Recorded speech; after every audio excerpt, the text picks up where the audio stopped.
Hi guys, welcome to another edition of Journey with Samuel Dixon. I'm so excited. Yeah, my kids are not here today, so let's take the time to really have fun. But I enjoy your company anytime you're around.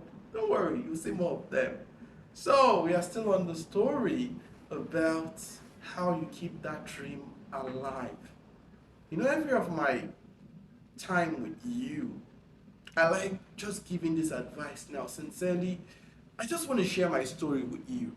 I also want to tell you how I went through things. I also want to tell you how God helped me through the journey. I'm not being biased here. I'm not being religious. No, I do not do religion here.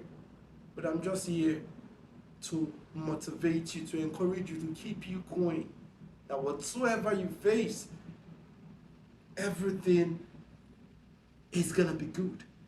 Whatsoever desires you have, everything is possible.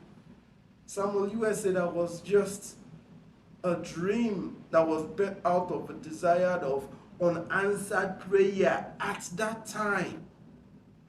Going by my story, I told you when my late dad applied for the visa lottery, the only thing I believed in was just in God. I believe in God, and I believe every time I pray, God answers me. And that was the kind of kid I was, like, sincerely. I was not that perfect kid, no doubt, but I learned early enough in life, always running to God when you have a need. And that has been me. I've not changed. I always make these gestures. I'm a big baby.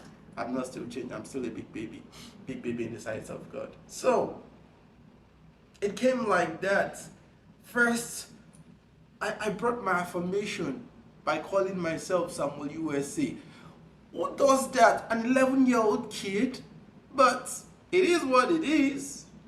Samuel USA became a child that was birthed, but there was no physical manifestation. But I didn't stop. I practically told everybody, I am Samuel USA. Call me Samuel USA. My family members, a few did. Neighbors did. When they wanted to make me feel happy, then they were like, Samuel USA, and I would say, thank you, thank you. Some funny neighbors then, whenever they want me to do things for them, and I was like, no, they will now tease me. They will say, Samuel USA. I will say, thank you, thank you. I'll go ahead and do it, because every time they say it, it kind of make me feel, yes, something is alive. It keeps it going.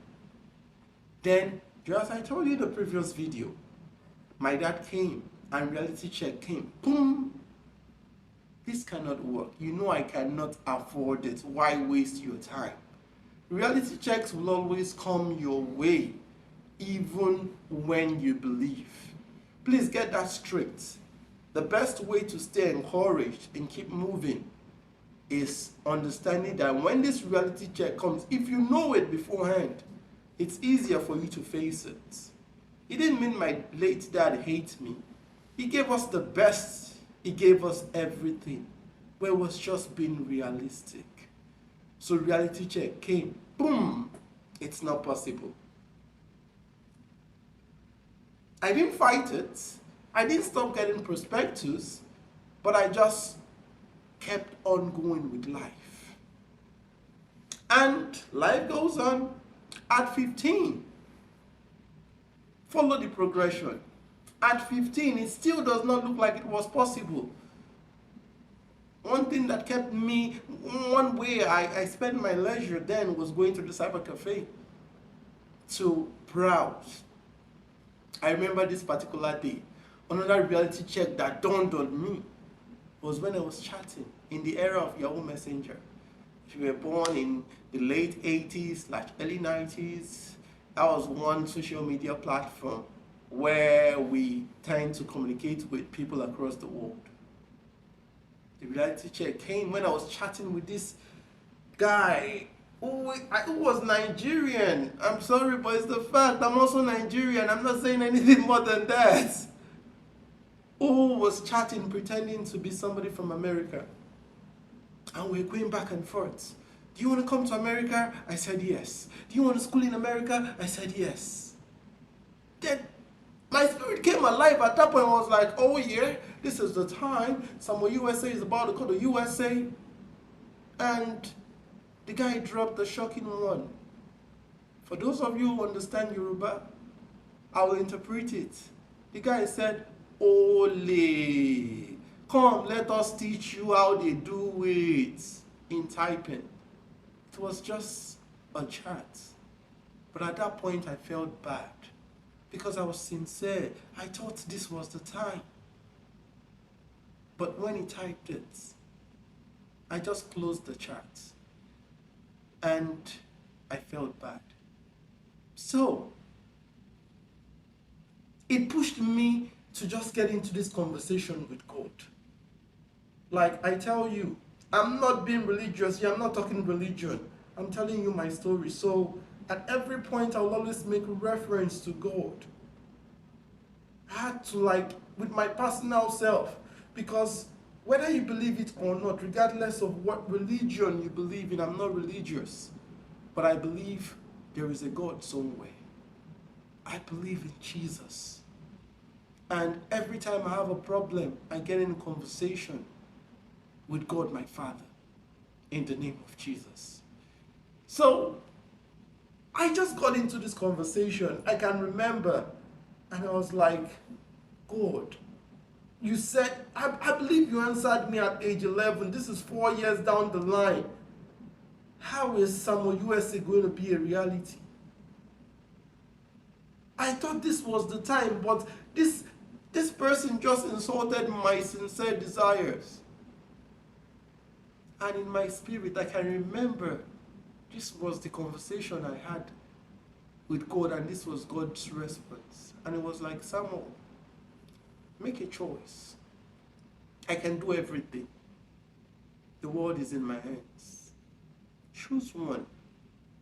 Should I take you to America now and let you figure it out yourself, which you may not survive? Or let me take you to America when I know you will need to be in America and carry you in my hands all through? Let me tell you that question again. I've never told anybody this, except a few persons when we have conversations like this. But this was a question God asked me at age 15. Samuel, the world is mine. I can take you to America right now, but choose one. Do you want me to take you there now and leave you to figure it out yourself, which I am very sure you will not survive it? Or I take you when you need to be there and I will carry you in my hands? I had no other option, but I said, God, drive the wheel of my life. Do what's best. So I opted for the other one. And this was when I was about to finish secondary school. We call it secondary school in Nigeria, but it's called high school in America. So I picked for God taking me when it was time. So every other person, the reality of Samuel Dixon or Samuel USA just became a blink. It just looked like it was not possible at age 16. So let me leave this with you. I don't know that desire. I don't know that thing that you really desired all this year, or that thing you keep believing for. This is one thing that will come your way. You will have the choice to take it by man's manipulation or by waiting on God's time. Somebody once said something that seems funny. He said, a patient dog no longer eats the father's bone. A patient dog these days don't even see bone to eat. I don't believe in that principle. I still believe in when you trust God to make it happen. When it happens, it comes with ease. But when you try to make it happen against God's plan, it will surely happen. But you will have to keep doing the same thing you do to make it happen. to keep it happening, and it's much more stressful. I chose to let God have his way, even at 15, for a desire at 11 not yet coming to be. I don't want to drop too much on you, but in the next episode, I'll tell you how it kept on going. Within these 4 years, life was going on. God was sustaining me as that young boy. Yes, I went through junior high school into high school. I was one of the best in the class. Yes, I had position of being a prefect, and so many things were going on. God was sustaining me. That particular desire had not yet been, but Samuel USA was alive. My dad said it's not possible, but Samuel USA was still alive. That person that called me ole, thief, online, come, let us teach you how to do it. He's still there. He said it's not possible, but Samuel Dixon Samuel USA was still kept alive. Even when I had to go ask God, that God, please, Daddy, let us have a conversation. You are my father, why is it not coming up? And he replied me, choose one. Do you want me to take you there and leave you to figure it out yourself?